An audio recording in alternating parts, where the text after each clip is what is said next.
In the ancient folds of time, when the sky was young and the world still hummed with the breath of the divine, there lived a man whose very name would echo through eternity, not for the empires he built or the wars he waged, but for the sorrow in his soul and the music it gave birth to.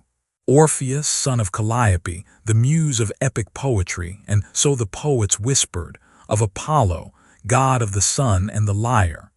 From the moment he could lift his hands, Orpheus made music that stirred the stars. His lullabies could calm oceans, his hymns could still the pulse of war, and his laments made even the hardest stones weep. He was a man sculpted not of flesh alone, but of melody, of longing, of song. His childhood was a chorus of wonder. Animals would come from the forests, unafraid to rest at his feet. Trees bent gently in his presence, and even the wind hushed to hear him play. His fame spread through Olympus and across the mortal world, yet he remained untouched by pride. The gods gifted him the lyre, a sacred instrument strung with golden chords, and it is said when he plucked those strings, the music did not come from the instrument but from the very soul of the cosmos. But Orpheus, with all his gifts, was lonely. For what is beauty if it is unheard by a beloved? What is a song if not sung for someone? And then came Eurydice, a forest nymph or perhaps a mortal maiden. No tale can agree, for she was made more of essence than of definition. Where she stepped, flowers awakened. Where she smiled, time slowed.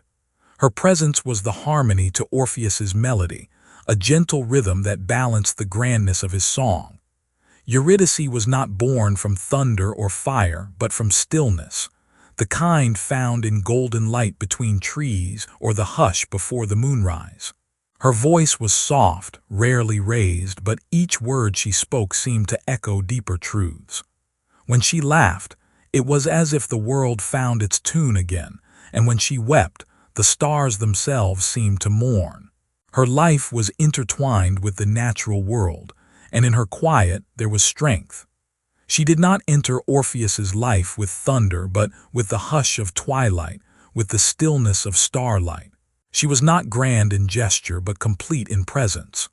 Her laugh was rare, but when it came, it seemed the earth exhaled in peace. Orpheus saw her once, dancing barefoot through wild grasses, her arms open to the sun.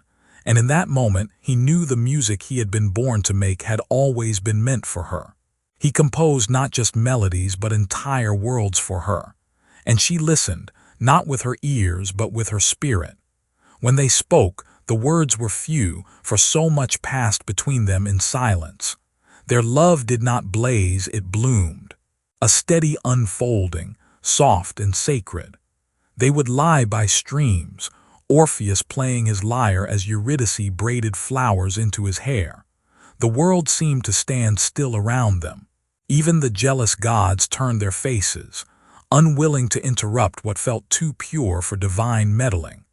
And so, with joy gentle and deep, they wed beneath an ancient olive tree, watched by the creatures of the forest and the unseen eyes of immortals. For a time the world was perfect, but perfection in mortal terms is always borrowed. It does not belong to time. One morning, just after the wedding, as the dew still clung to the petals and the sun stretched over the hills, Eurydice wandered alone, lost in thought and the scent of blooming time. In the tall grass a serpent lay hidden, no herald of evil, no curse, merely a vessel of fate. It struck, swift and silent. The venom entered her blood like ice, and she fell without cry or struggle. When Orpheus found her, the earth seemed to fold inward. Her body was still warm, her lips parted as if mid-breath, but her soul had gone. And in that breathless moment, Orpheus, the master of sound, heard only silence. Grief did not roar, it hollowed him. He stopped playing. The forests grew restless, the birds fell mute, the rivers overflowed. Without Orpheus's music, the world forgot its rhythm. And yet, even as despair gripped him, Orpheus chose not to curse the gods or surrender to sorrow. Instead, he made a vow to challenge death itself. He would journey to the underworld, to the realm of shadows and dust, to beg, or rather to sing, for her return. Clutching his lyre, he descended. Through a cave veiled in mist, into the belly of the world, Orpheus walked where no living soul dared tread. The air grew cold. Time unraveled. Shades drifted by like forgotten memories. At the shores of the river Styx, Charon, the ferryman, stared wordlessly as Orpheus played a single note. A tone so mournful, so divine, that the old boatman wept and ferried him without question. As they crossed, the dead gathered at the riverbanks listening. For in Orpheus's grief they remembered life. Cerberus, the three-headed hound, snarled at the gates, but Orpheus strummed a lullaby so ancient it soothed the beast to sleep. He walked into Hades's hall, past groaning shades and silent screams, until he stood before the Lord and Lady of Death. Hades, dark and immovable, and Persephone, regal and veiled in sadness. Orpheus said nothing. He simply played. His song was not protest, it was memory. It was the sound of Eurydice's name whispered across time, the touch of her fingers, the laughter under trees, 1,000 lost mornings. It was grief and hope braided into one. And the underworld listened. The Furies, born of wrath, wiped their tears. Ghosts paused their wandering. Persephone wept silently, and even Hades, cold as the tomb, lowered his gaze. He spoke at last. Eurydice may return, but only if Orpheus led her out and never once looked back, not until both had reached the light above. A single glance would break the spell. Orpheus agreed, and so began the ascent. The path was narrow and steep. Behind him he could not hear her. No footfall, no breath. Only his own heartbeat, loud, doubting. He walked through shadows, through tunnels of bone and ash, each step a question. Is she there? Does she follow? The silence behind him became unbearable, a weight on his soul. As the golden light of the surface flickered ahead, his heart surged. He reached forward, and in the final breath before light, he turned. She was there, eyes full of love, her hand reaching for his.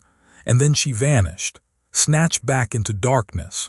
No scream, no cry, just the finality of silence. Orpheus had made it. Eurydice had not.